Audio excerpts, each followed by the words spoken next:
Hello everyone and welcome to today's episode of the Osasu show.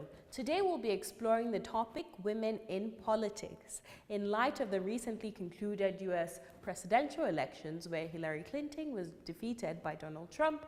We'll be exploring the challenges of being a woman in politics. Stay tuned for a very enlightening interview. My name is Osasu and I am your host.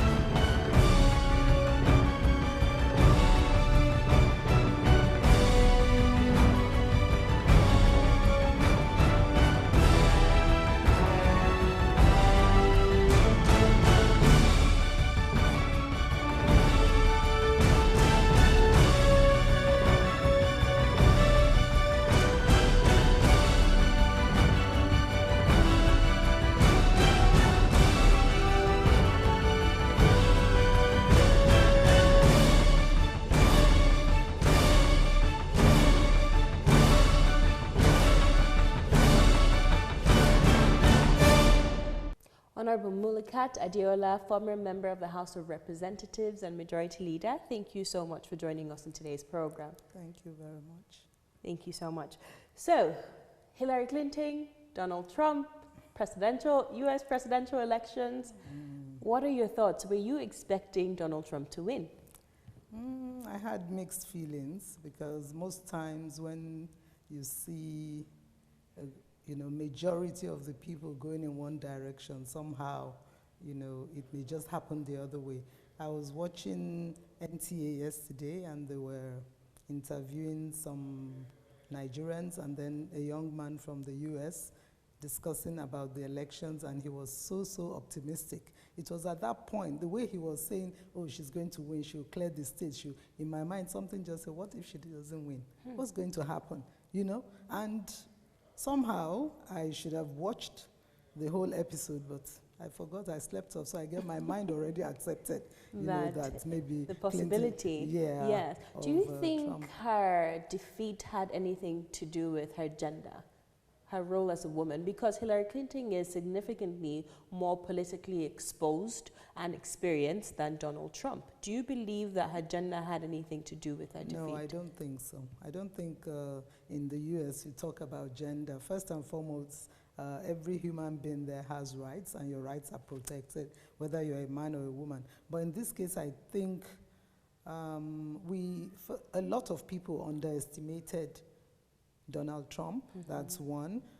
We took it for granted that, oh, she's a very good politician, she's been through a lot, she knows better, she's somebody who has been in government for a long time. But I always say one thing, the politicians always plan, come to a decision, they talk about issues, they forget the fact that we have Almighty God.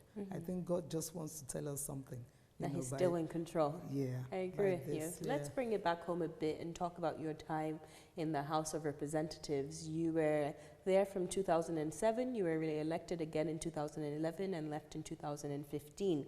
Yes. You contested the position of speakership with Honorable Tambuwal, who's now the governor of Sokoto State, but unfortunately you were defeated and it was conceded to him.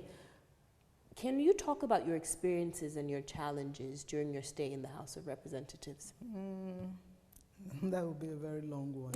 I don't know if you want me to talk about the speakership election and all that. Okay, what were some challenges that you faced? Okay, during the election, the problem first and foremost was, within the party itself, PDP, a lot of people felt that the presidency should have gone to the north instead of our former president retaining that position. So a lot of northerners were aggrieved, and said, okay, since that upset the zoning formula, let them also upset the zoning formula here. Because usually once the president is known or elected and they name who they want to be speaker, everybody goes along with it. that was the first time they were contesting the position of Speaker in the House of Representatives.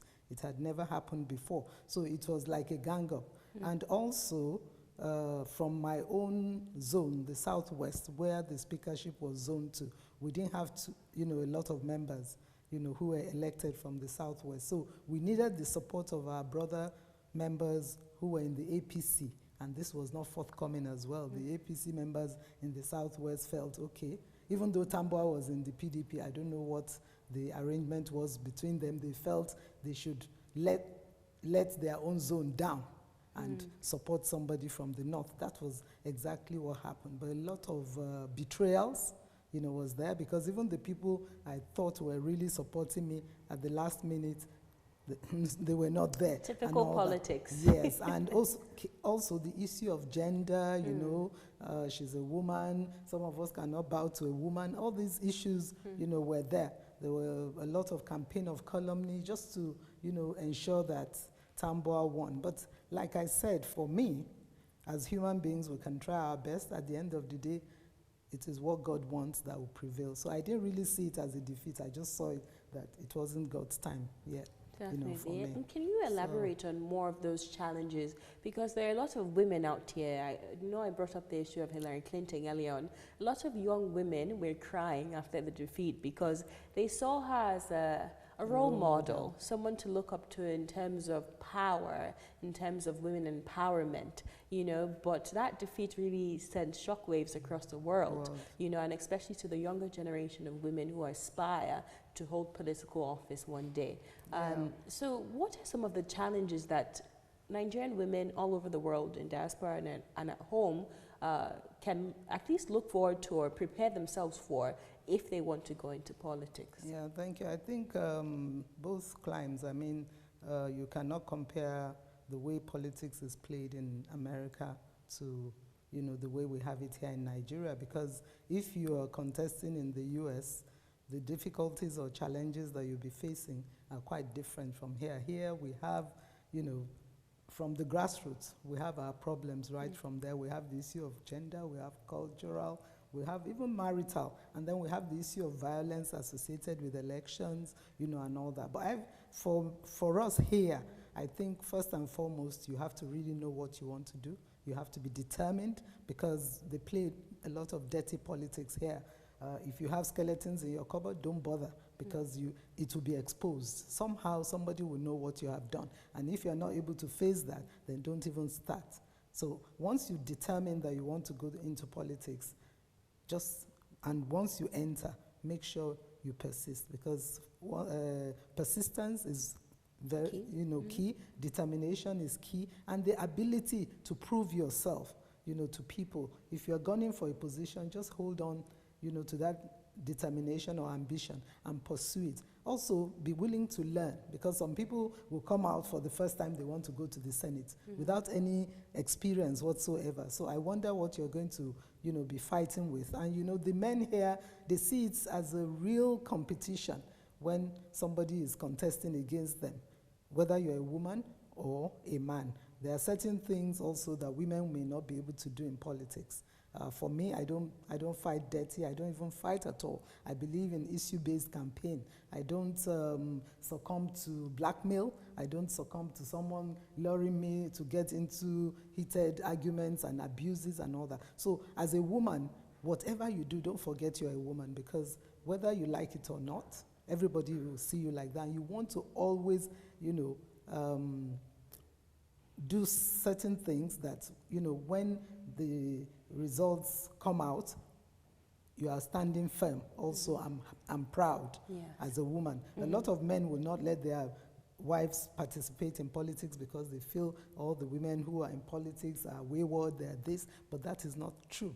That is not true. We have a lot of women who are really very honorable. I'm one of them, and I'm in politics, and I'm succeeding. So I feel Nigerian women should not be deterred. And the fact that you lose once, I lost in 2003. I was marginalized. I won't say I lost the primaries, but it didn't deter me, because I had, what I wanted. and I pursued it. And I, at the end of it today, I can only thank Almighty God for taking me this far. And so they should also look for role models. They should be, be prepared to be mentored. They should take their time. You don't just jump into a race and expect to win. So if you lose once, that means, you fall down, you get up again and, go and get better prepared for next time. So there are a lot of challenges. We have violence during elections. We have the issue of funding also. A lot of women are always complaining, I don't have that kind of money. I don't think even though it's expensive, I don't think from my own experience, it's all about money. No, it's not. It's about people knowing that you are capable. Your capability is very important, and also knowing that you can deliver what they want you to deliver. Yes. Some people, their pedigree helps them also, and your interaction with your people. For example, you find people who just come home from abroad and they want to contest, they come with a lot of money and they win. So to the electorates also, I always, is like, I pity you people, because the person will get there and he will not even get back to them. So what do you expect anyway? He spent his money buying your votes. At the end of the day, you want him to come back and, give you some adequate representation. That can never happen. All he will be after is to get his money. So his money is back. Yes. And that brings me to the point of campaigning. There's a lot of money that goes into legislative, executive campaigns in this country that shouldn't go in. Exactly. So if people are investing, let's say, 300 to 500 million to run for Senate, how do we expect them to really toe the lines of their anti-corruption or, integrity lines? Precisely. And exactly. How do we bridge that divide? Because that just brews a society of corruption. Yes, I'm sure you know the Electoral Act, so, to regulate spending during elections and all that. But like I've always said, it's not the absence of the laws in Nigeria, but the implementation. Have you ever seen anybody that has been, punished for spending so much money? Nobody has ever asked me to submit my campaign budget or anything to be able to monitor. I think this is very important. And also, I feel the onus is on the electorates to pick the right candidates, irrespective of what they spend. Because just like you said, spending 500 million, what is he expecting to get there? And, at the end of the day, you are complaining, he doesn't come home, he has not given you anything. It's not about giving, it's not about money. People need to know, the responsibility of the legislators. We're there to make good laws for Nigeria. We're there to oversight the executive to make sure, they, do the needful in terms of implementing Nigeria's budget and all that. We're there to appropriate funds, for the government. And so when people begin to expect that as a legislator, you should come and build roads, I think it is, out of the question. And honestly, even us who are contesting for these positions, we should begin to explain to the electorates, our own role in the legislature, so that they will appreciate whatever it is. I know you have to spend money on logistics, but the mind-boggling figures that you hear, when it comes to campaigns, honestly, for me too, it's very shocking. And that is why I expect that the Electoral Act, the provision is there that you shouldn't spend more than so amount of money and all that. All these laws should be implemented. Exactly. The moment they see that the INEC is taking steps to monitor, everybody, will definitely, fall in line. Definitely. And then also the parties too should ensure that things are done transparently. There should be internal democracy. Once that is there, whether you have money or not, if you are the best candidate, people will choose you. And once your party presents you, then it means if they love your party, they have to, choose you. So the issue of godfatherism has to, be really removed, exactly. yes, because when you begin to support those who are not supposed to be supported, then there's a problem. Let's take a short break and we'll be right back on the Osasu Show. Some say Africa's golden era is gone. A time when great African kings and queens built their dreams into empires, stretching across the continent and beyond. But But we say a new era is upon us. A new set of African kings and queens are on the rise. Driven by the same wealth of character as the kings and queens before them. Building new empires of enterprise with the right partnership. So rise up wherever you are, new kings and queens of Africa. Embrace your full potential and be proud of your heritage. Heritage Bank, your timeless wealth partner. Welcome back to the Osasu Show. Still with me is Honorable Mulikat Adeola. Thank you so much for sitting tight, Madam. Thank you so much. So before we went on break, we talked about the inner workings in the House of Representatives. We talked about the recently concluded U.S. presidential elections and really the role and challenges of women in parliament and in politics in general. So we're going to touch some more on that issue. But first of all, I would like to introduce to you a wonderful book written by Honorable Member. It's called A Woman in Parliament. So can you tell us a little bit more about this? Thank you so much. I think I've been in politics enough to be able to tell my own story. It's not very common to see people telling your story for you, especially women. Most of the books that have been written are about men who have served in one capacity or the other. And I just felt also for the young girls who are coming up, I've had a lot of mentees. I need to document some of my experiences, for them to be able to read and also begin to, imagine as if, as it were, what they would have done if they were in the same, if they were in my shoes. So can you tell us, where can we pick up a copy of this? I know this is mine, so this isn't for you guys, but as you know, where can they pick up a copy the book of it? is launched today. Yes, February, November 11th, Friday, yeah, November Friday 11th. 2016, which happens to be my birthday Happy as well. birthday, Ma. Thank you so much. And also the book, we're going to ensure you can get them from bookshops within Abuja. Okay. You can get them from my own office as well, or from me. And we'll have some given to some schools, to be placed in their libraries. We'll also have them in the National Library for people to be able to read. Awesome. So it's, I'm sure we'll be giving more of complimentary copies. Complimentary copies. to Okay, people and so for really. those interested, they're looking to contact you, Yes. or contact maybe a nearby bookstore. Can they call a number or an email address?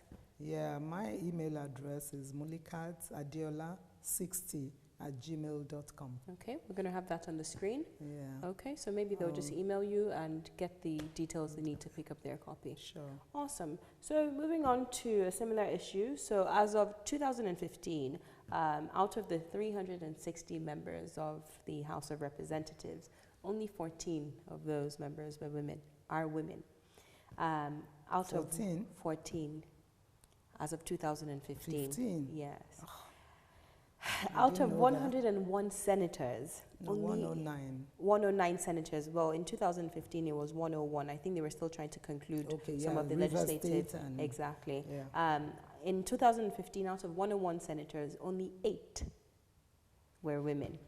The senators are lucky. There's never really been more than 9, 8, 7. But in the House, at least when I was there, we were 24. And How now do you we said 14, bridge so this appalling gender gap? Because it's not due to the fact women do not want to run for political offices, but there is obviously a constraint. There's obviously a hindrance stopping them from emerging victorious. What is going on? so many challenges. Well, how do we change that? First and foremost, I'll tell you that other African countries who felt the need to make women, part of decision making have gone the way of amending their constitution.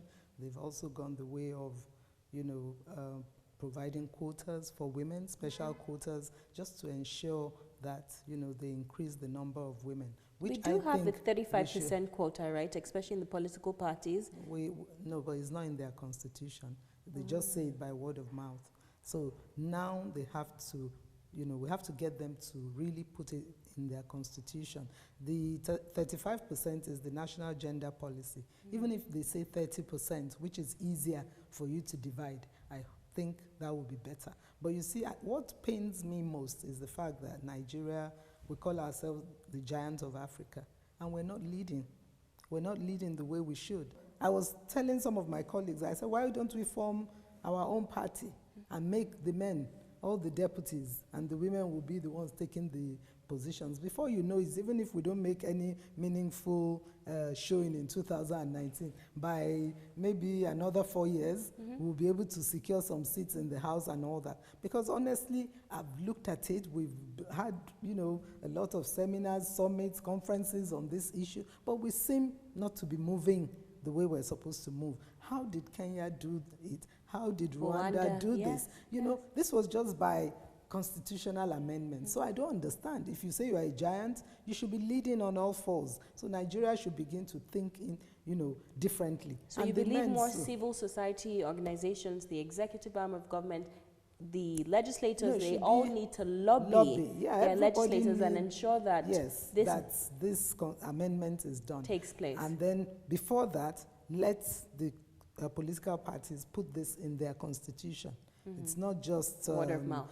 No, it's not by word of mouth. Exactly. Lastly, Honorable, when you were in the House of Representatives, the gender bill, you talked a little about the gender bill, and you said, you talked about the gender bill, then you pointed out that since the elections, women and their concerns had been sidelined, thereby eroding some gains recorded in the past.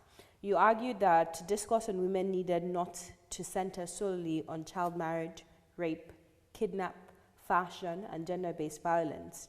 You noted that while these issues are important, we need to move the discourse to other arenas such as technology, terrorism, science, foreign exchange or fiscal policies, security, the fuel scarcity that was going on then, diplomatic relations, and others. Don't you think that women are more intrinsically gravitated towards these women issues such as gender equality bill because of predominant issues like child marriage? I know some of your colleagues have argued that, okay, this is part of our Sharia law. We can marry, our religion tells us we can marry young girls under the age of 18, which is appalling. But don't you think that these are the intrinsic issues that we're really passionate about? That although, yes, we should talk about other issues, but women legislators have to really bring these issues to light, and ensure that the rights of these girls are protected. Yeah, I've always said it. In Nigeria, the laws are there. When the Child Rights Act is there, even though it has not been domesticated in all the states, but at least you have more than 2/3 of the states that have. And sorry to interject, the Child Rights Act, doesn't it contradict the Sharia law in terms of child marriage? The law, I don't think the Sharia law is saying you can marry an underage child. I think what it said vaguely was that the religion allows you can implement the religion in the sense that it doesn't give you an age limit to marry in the but Quran. You're talking of objectivity, you're talking of I wish we were all objective and reasonable and logical. If the religion doesn't even tell you don't marry a 12-year-old, don't you know? Some 12-year-olds have not even started menstruating. So what? You have a child who is 12. Can you marry her? So this is about reasonability. This is about doing, what is right. Simple logic. That is it. So while I was saying that we have enough laws in this country that can hold anybody responsible when you violate, young girls and all that. But the problem is implementation. A lot of people don't take advantage of these laws. Even where the child rights has already been, domesticated, they don't. Implementation is. Yeah, it's a problem because nobody wants to go to court. You are either being intimidated or you are, afraid of stigmatization or something, which I don't think is helpful to us. You should be able, if anybody violates a little girl, you should be able to take that person, to court and let the court, give its judgment on that case. Yeah. Thank you so much, Honorable. So that's it for today's program. To watch extended clips, you can visit our website, www.theosasushow.com. Don't forget to pick up your copy of this book. You can, A Woman in Parliament, you can email Honorable Adeola on the email address reaching on the screen, and other contact information that we will provide. We'll be purchasing 10 copies of this book, and we'll be giving it out to 10 women who contact us, who are the first to contact us on the program. So call in, send messages, tweets, Instagram, Facebook, and all the likes, and we'll send your copy to you. Until next time, take very good care of yourself. Don't forget to follow us on social media at The Osasu Show on Instagram, Facebook, and Twitter.